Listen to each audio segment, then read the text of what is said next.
Hey internet family, welcome back. I hope you guys are doing well.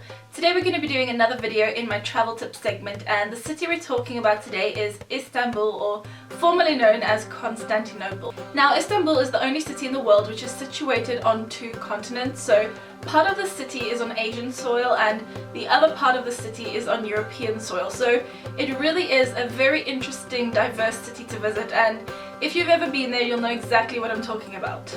Now, one of the things I remember from my first trip to Istanbul was the fact that I spent the most of my day with my mouth hanging open because I was just so absolutely in awe of the city and I had no idea what to expect, so when I got there I was just completely blown away. Now the first tip I've got for you is to try and avoid using any taxis that are parked next to tourist attractions.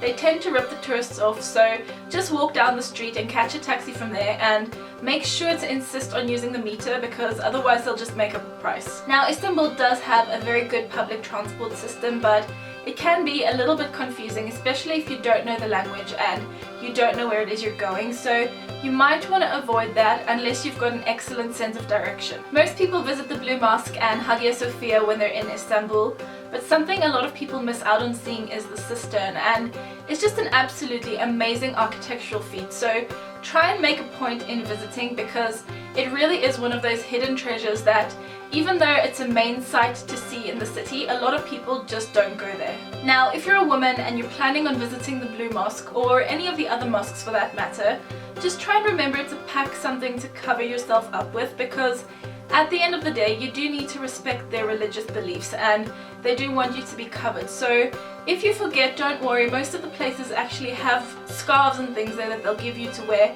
before you go in, and then you can just hand them back afterwards, but it is nicer to take your own one. No trip to Istanbul is complete without a visit to the Grand Bazaar, so make sure that it's on your travel itinerary.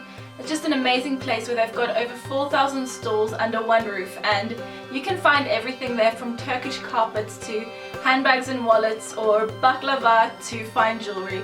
Whatever it is you're looking for, they've probably got it, and it's just the perfect place to practice your bartering technique. One of my favorite ways to see the city is to do a Bosphorus dinner cruise. They're so informative and the views from the open decks are just phenomenal, and it doesn't hurt that the food is absolutely delicious. And then lastly, if you're in Istanbul, you have to try the Turkish coffee. It's so delicious, but remember, only have one cup because it's extremely strong. And that's it guys, I hope you enjoyed my Istanbul travel tips. Please let me know if you have any questions in the comment section below, and I'll see you all again next time.